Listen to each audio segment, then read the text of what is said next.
Hello guys, welcome to my channel AFCI। दोस्तों मैं अर्जुन। दोस्तों आज की वीडियो जो है वो आरआरबी एनटीपीसी एग्जामिनेशन के ऊपर है। दोस्तों आप में से कई सारे स्टूडेंट ऐसे हैं जो ये सोच रहे हैं कि इस साल का जो आरआरबी एनटीपीसी का एग्ज़ाम होने वाला है वो बहुत ज़्यादा टफ होने वाला है। ठीक है, क्योंकि रिसेंटली अभी जो लोको पायलट का एग्ज़ाम हुआ, लोको पायलट और टेक्नीशियन का और रेलवे ग्रुप डी का, इसे देखते हुए कई कैंडिडेट्स ये सोच रहे हैं कि इस बार का जो आरआरबी एनटीपीसी का एग्ज़ाम होगा वो काफ़ी टफ होगा। ठीक है, तो आज हम इसी टॉपिक के बारे में बात करने वाले हैं कि इस साल जो आरआरबी एनटीपीसी 2019 में पेपर होने वाले हैं वो कैसे होंगे। ठीक है दोस्तों, सबसे पहले मैं आपको बता दूं कि आरआरबी यानी रेलवे रिक्रूटमेंट बोर्ड, इसने 2014 और 15 में टीसीएस यानी टाटा कंसल्टेंसी सर्विस से एक टाइप किया था।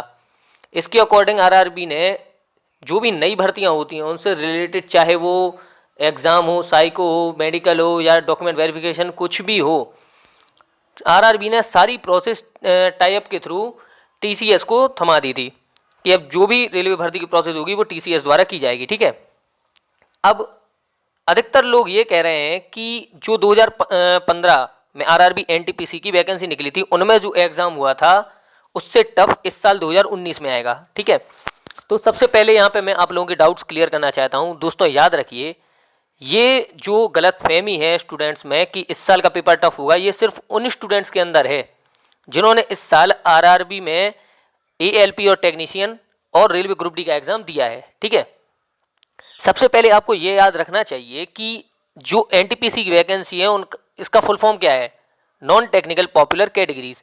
यानी कि जो आपका आरआरबी एनटीपीसी का एग्ज़ाम है, ये जो सीए, टीए, स्टेशन मास्टर की वैकेंसियाँ हैं, ये नॉन टेक्निकल है। ठीक है, और जो लोको पायलट और टेक्नीशियन और ग्रुप डी की वैकेंसियाँ निकली थी ये टेक्निकल पोस्ट हैं। ठीक है, तो इतना कॉमन सेंस हम में, आप में, हम में सभी में है कि जो टेक्निकल पोस्ट होती हैं उनमें साइंस जो आती है वो थोड़ी टफ आती है और उसमें न्यूमेरिकल क्वेश्चन भी होते हैं साइंस के। ठीक है, लेकिन जो नॉन टेक्निकल साइंस होती है उसमें न्यूमेरिकल क्वेश्चन नहीं होते हैं साइंस के, लेकिन साइंस थोड़ी सी टफ होती है। ठीक है, तो यहाँ पर क्या है कि देखो, जिन लोगों ने आरआरबी एनटीपीसी 2015 एग्ज़ाम दिया था, ठीक है, 2016 में आरआरबी का प्री हुआ था और 2017 में मेंस हुआ था। ठीक है, तो जिन लोगों ने एग्जाम दिए हैं वो लोग जानते होंगे कि साइंस इतनी भी टफ नहीं आई थी, लेकिन अभी जो एएलपी और टेक्नीशियन और इसके अलावा ग्रुप डी का एग्जाम हुआ है इसमें साइंस जो है टफ आई। तो अभी के पेपर को देखते हुए सभी कैंडिडेट्स को ये लग रहा है कि अब जो 2019 में आरआरबी का प्री होगा वो भी टफ आएगा।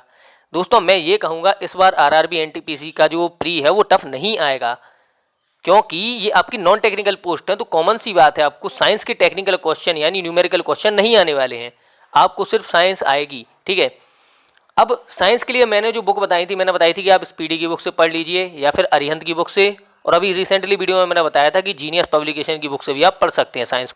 तो कई कैंडिडेट्स ये कह रहे हैं कि अब वो ज़माना गया जब तुमने पेपर दिया था, अब पेपर टफ आने लगे हैं। तो यार आप लोग सिर्फ और सिर्फ टेक्नीशियन, लोको पायलट और ग्रुप डी के एग्जाम को देख के ये नहीं कह सकते हो कि एनटीपीसी का एग्जाम कैसा आएगा। ठीक है, एनटीपीसी नॉन टेक्निकल पोस्ट हैं। अगर आप पिछले साल जो एनटीपीसी प्री एग्जाम हुए थे वो निकाल के देखें तो आपको उसमें पता चल जाएगा कि साइंस का लेवल टफ नहीं था। साइंस बेसिक आई थी, एक दो क्वेश्चन ही की वजह से थे जो टफ थे। ठीक है, तो यहाँ पर स्क्रीन पर आपको देखो सामने शो कर रहा होगा कि 2014-15 में आरआरबी से टाई अप हुआ था टीसीएस का। ठीक है, इसके बाद अब तक केवल 4 एग्जाम हुए हैं। 2015 में आरआरबी एनटीपीसी, 2018 में एएलपी और टेक्नीशियन का, 2018 में रेलवे ग्रुप डी का, और इस साल 2019 में होने वाला है आरआरबी एनटीपीसी का। ठीक है, तो टीसीएस ने अभी तक केवल 3 एग्जाम कराए हैं, आरआरबी एनटीपीसी, एएलपी टेक्नीशियन और रेलवे ग्रुप डी। इसमें से 2018 में जो एएलपी और टेक्नीशियन और 2018 का जो रेलवे ग्रुप डी है, सिर्फ ये 2 ऐसे एग्जाम हुए जो टेक्निकल थे। ठीक है, और इसके अलावा जो आरआरबी एनटीपीसी हुआ था जिसका पेपर 2016 और 2017 में हुआ था, ये नॉन टेक्निकल पोस्ट थी। तो यार कॉमन सी बात है, नॉन टेक्निकल जो साइंस है वो इजी होती है टेक्निकल साइंस के अकॉर्डिंग अगर देखा जाए। ठीक है, तो मैं ये कहूँगा कि आपको टेंशन लेने की ज़रूरत नहीं है। जो आपका 2019 में आरआरबी एनटीपीसी सीबीटी 1 यानी प्री एग्ज़ाम होने वाला है उसमें साइंस टफ नहीं आएगी, और जो बुक मैंने रिकमेंड की हैं उन्हीं बुक से आपके क्वेश्चन आएंगे। ठीक है, और इसके अलावा मैं पहले कई वीडियोस में आपको बता चुका हूँ कि आपको बुक से तो पढ़ना ही है और बुक के साथ साथ आपको इंटरनेट पर भी कंटिन्यू स्टडी करनी है। अगर आप साइंस के किसी भी क्वेश्चन के बारे में पढ़ते हैं और उसका जो आंसर होता है उस आंसर के बारे में भी आप लोग इंटरनेट पर सर्च कीजिए, ताकि आप लोगों को बेहतर तरीके से याद हो जाएगा उस चीज़ के बारे में जो आपने पढ़ी है। ठीक है, क्योंकि दोस्तों हमेशा याद रखना है, जो आरआरबी एनटीपीसी का एग्जाम है ये ग्रेजुएट लेवल से है, तो इसमें साइंस अगर आप सोचें कि बहुत सरल आए तो बहुत सरल नहीं आती है, थोड़ी सी टफ आती है। ठीक है, तो मैं यही कहूँगा कि CVT 1 जो होना है वो नॉन टेक्निकल पोस्ट है, तो आपका CVT 1 सरल होगा। इसमें साइंस, जीके, जीएस कुछ भी हो सब सरल ही आएगा। बस फ़र्क ये है कि ग्रेजुएट लेवल है तो थोड़ा सा लेवल ऊंचा होगा इसका। अब यहाँ पे कई लोग ये कह रहे हैं कि जब से TCS ने रेलवे के पेपर कराना स्टार्ट किया है तब से क्या है कि जो मार्क्स हैं वो आउट ऑफ 100 जा रहे हैं। अभी हाल ही में आपने देखा होगा कई लड़कों की ग्रुप डी में नंबर आउट ऑफ 100 बहुत ज़्यादा थे, 150 नंबर हुए थे, किसी के 354 थे, किसी के 148 थे। ठीक है, तो मैं ये कहूँगा कि यार इस टॉपिक को इतना मत उछालो। आरआरबी नॉर्मलाइजेशन करा के 126 मार्क्स से ज़्यादा किसी को नहीं दे सकता है। ये जो मार्क्स आए हैं 148, 354, ये सब बाय मिस्टेक आए हैं, तो ये नंबर आगे चल के इन लोगों के करेक्शन होगा इनमें नंबरों में, और ये नंबर सही हो जाएंगे, फिर इनके नंबर जो भी होंगे इन्हें अलॉट किए जाएंगे। ठीक है, और सबसे बड़ी गलतफहमी तो लोगों में ये है कि बार बार ये बोल रहे हैं कि कट ऑफ 100 से ऊपर जा रही है। दोस्तों ये मार्क्स 100 से ऊपर जा रहे हैं, कट ऑफ 100 से ऊपर नहीं जा रही है। कट ऑफ हमेशा 100 में से बनाई जाती है, तो 100 से ऊपर कैसे चली जाएगी। आप पिछले कई एग्जाम देख लीजिए, आज तक ऐसा नहीं हुआ कि 100 से कट ऑफ ज़्यादा गई हो। ठीक है, कट ऑफ हमेशा कम जाती है, लेकिन जो आपके मार्क्स होते हैं वो 100 से ऊपर हो सकते हैं।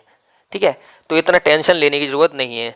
और मैं एक बार आखिरी में फिर ये कहूँगा कि इस बार जो आरआरबी एनटीपीसी का एग्ज़ाम हो रहा है ये नॉन टेक्निकल पोस्ट है, तो आपको ये टेंशन लेने की ज़रूरत नहीं है कि जो ड्राइवर और टेक्नीशियन में एग्ज़ाम हुआ था और रेलवे ग्रुप डी में एग्ज़ाम हुआ था उसमें जैसी साइंस और जैसे क्वेश्चन आए थे वैसे ही अब आएंगे।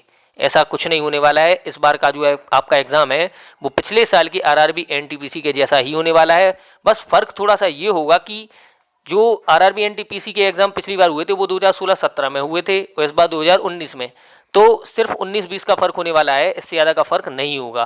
ठीक है, तो आप आराम से अपनी तैयारी कीजिए, इतना ज़्यादा टेंशन नहीं लीजिए। आपका जो एग्ज़ाम है वो सरल ही आएगा, क्योंकि ये नॉन टेक्निकल पोस्ट है ना कि टेक्निकल।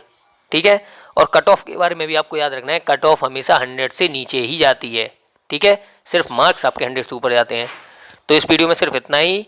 अगर आपको ये वीडियो अच्छी लगी हो तो प्लीज़ वीडियो को लाइक कीजिए और मेरे चैनल को सब्सक्राइब ज़रूर कीजिए और बेल आइकन को प्रेस कीजिए, ताकि जब भी मैं कोई भी नई वीडियो डालूँ तो उसका नोटिफिकेशन सबसे पहले आपको मिले। Thank you.